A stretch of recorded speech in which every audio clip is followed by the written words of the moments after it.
the team number 6. She's my partner, Alexander, and I'm Sergio. We're going to talk about an obstacle avoidance car.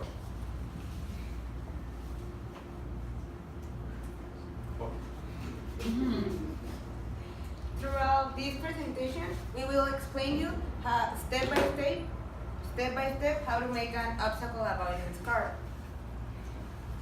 As the name tells you, it's an autonomous car that will continue straight, and if the sensor detects something, it will try to avoid it.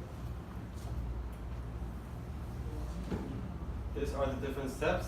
We're going to talk about them with detail. The first step is investigating. First, you have to investigate the different components of the project you want to create.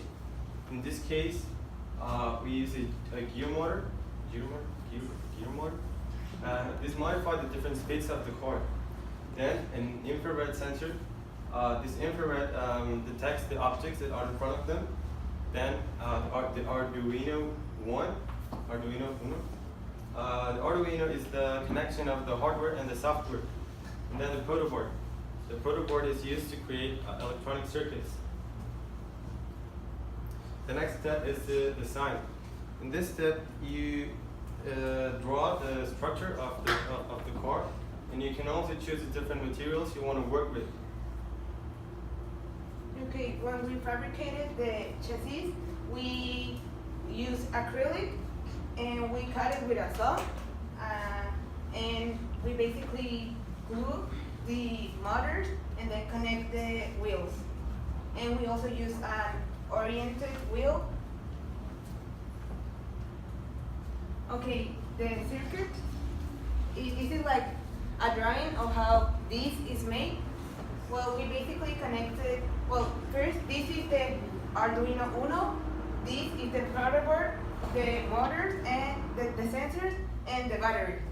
So basically we connected the motors to transistors, and one to VCC, one to ground, and the other one to an Arduino pin. We did that process in both of the motors. Then in the center we also connect one to VCC, another one to ground, and the other one to an Arduino pin. And we connected ground and voltage to Arduino Uno, and the battery also to the protoboard, so everything has power and ground. In the programming part, first we set our different variables. 2 are for the speeds, 2 sensors, and 2 engines. In the next section, the car works with an input and the output. The input is like the entrance, and the output is the response. So the input will be the sensors, and the output, the response, will be the engines. Then, because of the car is always moving, there's a constant cycle. So there are 4 possible futures. If both sensors feel something, the car will automatically stop. If both sensors don't feel nothing, the car will keep going. If the right sensors feel something, then the left engine will stop so it can make a turn. And if the left sensor feels something, the right engine will stop so it can turn to left. Okay, so the next step is to test it. So we're gonna show you how it works. And in this step, you can look for what you need to improve or change so it can work perfectly, or work how you want it to work. So basically it moves, and if it feels both, it stops. Yeah, it continues, and if it feels something in both centers, both wheels will stop. If it just feels in this one will stop so it can turn in this one. And if it doesn't feel anything in both, it will continue to keep going.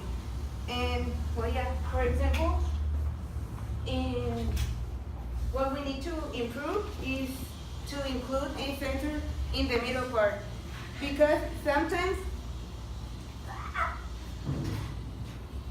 it feels something like that, because it's like two centers go straight, but it doesn't feel anything in the middle. So if it's like a chair, it will get stuck and keep moving because it doesn't feel anything in the middle.